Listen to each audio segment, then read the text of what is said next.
Hey, Russell, welcome back. I know that we had a great conversation on the other video. If you guys missed it, please go back in and check that one out in regards to what really is a 1031 tax exchange. And today we're going to talk a little bit deeper about you've got property that maybe you are in California.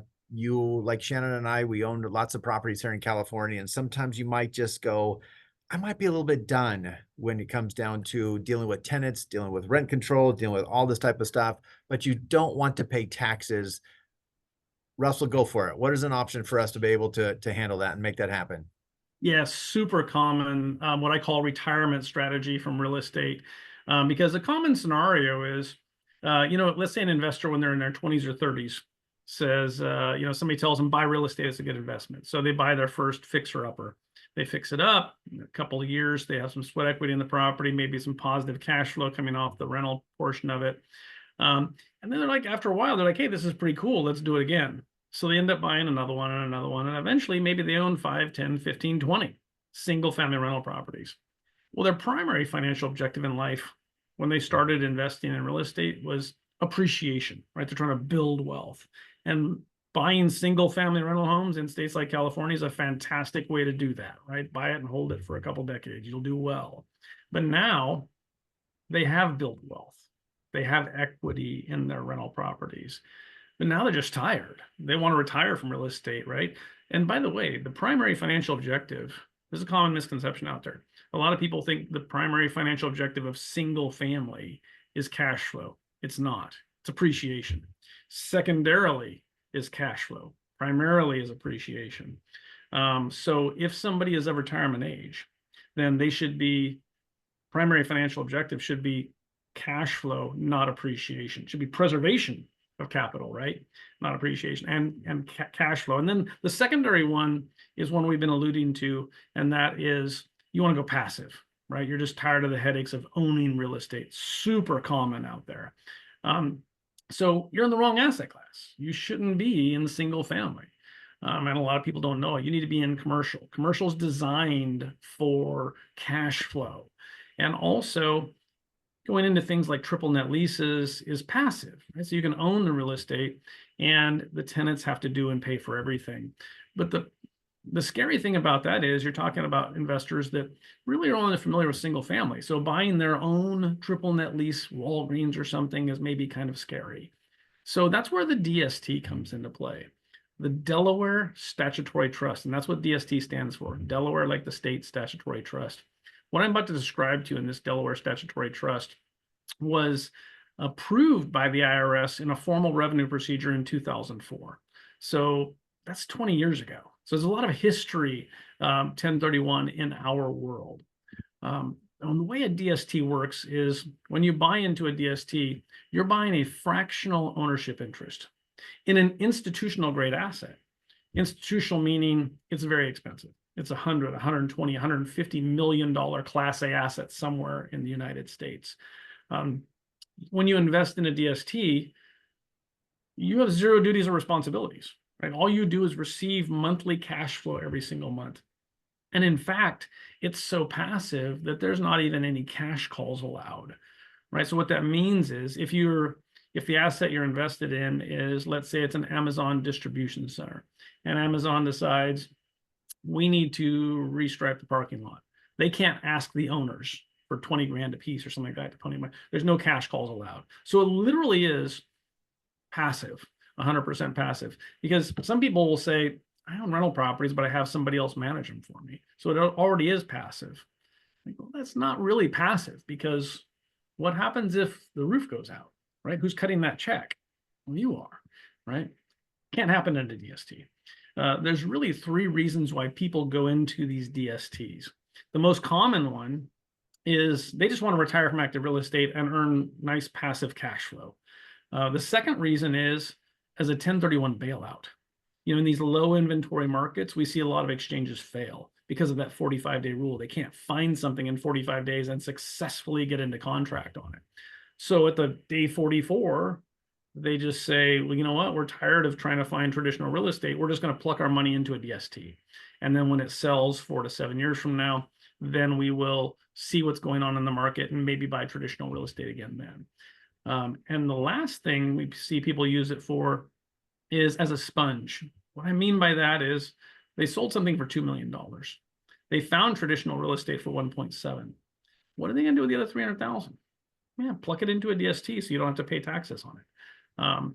So yeah, they are wildly popular in the 1031 world, and they're a great way to retire from active real estate. I love that. And so question is though, like, let's say I end up, because for me and my wife, we were just like buy, buy, buy, buy. But eventually when I get to a certain age, I'm going to think, I know my wife's probably there already because she's, dealing with a lot of tenants right now, but she's probably going to sell, sell, sell.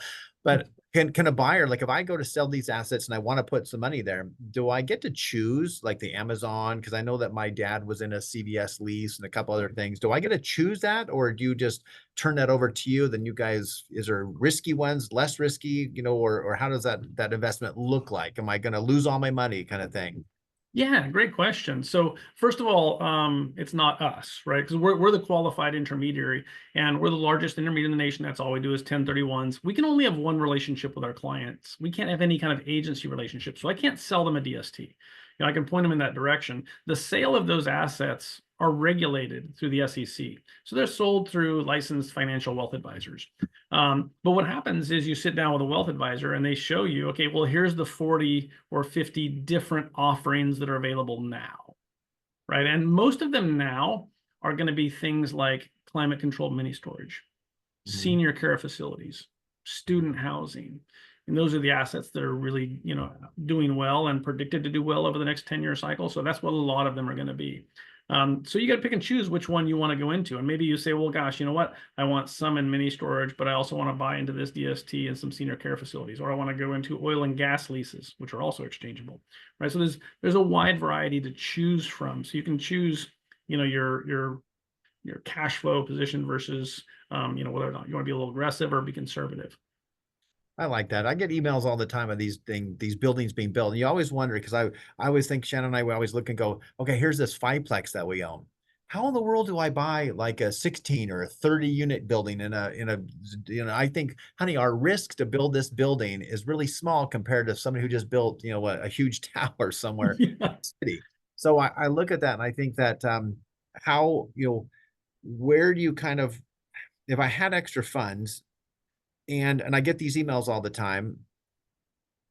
Some of them are actually just starting, like almost a group fund, like they're starting the project, and some of them are about to, that you kind of go straight into the lease. Is there a, I don't know, I'm trying to think about the thought there. Some are the fresh new projects and some are actually existing projects like on the Amazon warehouse, or are they all new builds, I guess, or new business, or, because you mentioned the storage, or do you just go into a storage? Because what if there's no room in that one storage, or they already have all the money they needed in that one storage facility?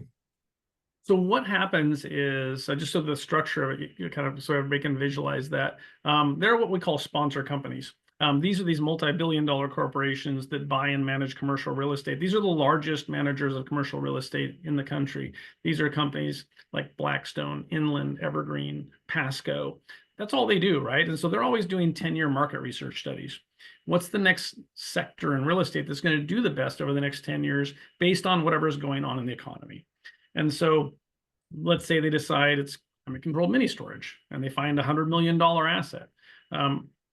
They're called institutional grade because in the past, only institutions could afford to actually buy and own these size assets. So, that'd be REITs, insurance companies, things like that. Now, because of this approved structure by the IRS, the small time investor selling a $400,000 rental property can afford to invest in an institutional class asset and reap those kinds of benefits.